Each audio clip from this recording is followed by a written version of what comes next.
politik luar negeri kita adalah alat untuk negosiasi terhadap dunia luar, tapi kepentingan nasional harus nomor satu. Persilakan calon presiden nomor urut 3 Bapak Ganjar Pranowo menyampaikan visi misi dan program kerja kami. Persilakan Bapak untuk menuju ke podium. Dalam waktu 4 menit dimulai saat Bapak berbicara.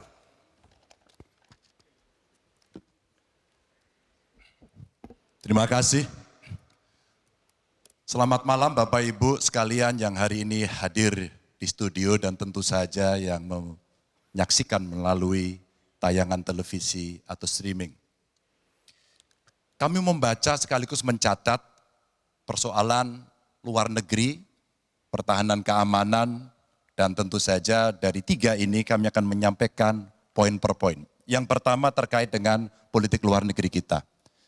Politik luar negeri kita adalah alat untuk negosiasi terhadap dunia luar, tapi kepentingan nasional harus nomor satu. Kenapa itu menjadi penting? Karena kita mesti betul-betul bisa melakukan redefinisi terhadap politik luar negeri yang bebas aktif, yang disesuaikan dengan kondisi kekinian. Ini penting karena apa? Karena kita perlu untuk memilih, memilah, dan memprioritaskan yang menjadi kekuatan, keinginan dari bangsa dan negara ini.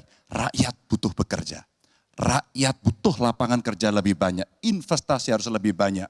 Maka kita mesti memperkuat infrastruktur diplomasi kita, duta besar, para diplomat, dan tentu saja inilah yang mesti kita berikan penugasan-penugasan untuk membereskan persoalan-persoalan kepentingan ekonomi nasional dalam konteks kekinian. Dan tentu saja kita tidak pernah lupa, Indonesia selalu setia pada kesepakatan yang pernah diambil. Dekolonisasi yang dilakukan mendorong, meyakinkan kita semua untuk membebaskan seluruh bangsa tanpa boleh mengintervensi satu dengan yang lain. Dan inilah komitmen kita pada kemerdekaan Palestina yang kita dukung terus-menerus. Maka kalaulah kemudian itu kita kerjakan, beberapa problem krisis iklim barangkali akan kita selesaikan dengan membawa pola-pola diplomasi sesuai dengan kekinian yang diperlukan. Atau barangkali kepentingan UMKM yang mesti kita bawa ke dunia internasional seperti praktek yang pernah kami lakukan di Jawa Tengah. Dan itu membuat masyarakat akan merasakan politik luar negeri jauh lebih baik.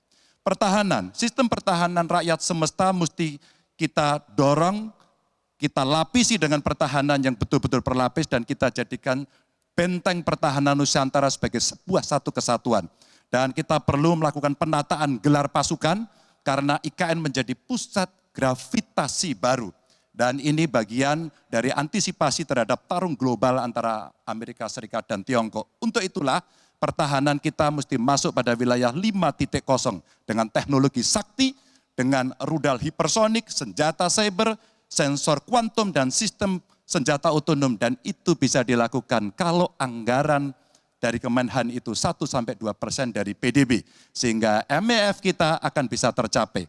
Karena ini yang mengerikan di 2024 saya khawatir ini tidak akan tercapai. Untuk keamanan, terorisme, narkoba, pinjaman online, judi online, kekerasan seksual, ini perlu mendapatkan perhatian termasuk TPPU. Maka reformasi kepolisian betul-betul harus mengantisipasi ini dengan penguatan cyber system kita, termasuk pengembangan SDM cyber yang kuat.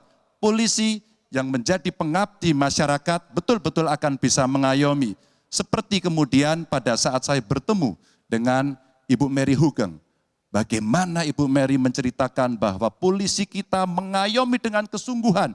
Polisi kita hidup dengan sangat sederhana dan mereka punya integritas yang tinggi.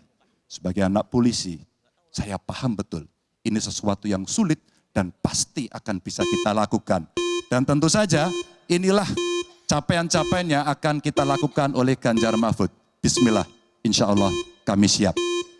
Baik, terima kasih Bapak Ganjar Pranowo. Kami persilakan kembali ke tempat Pak Ganjar.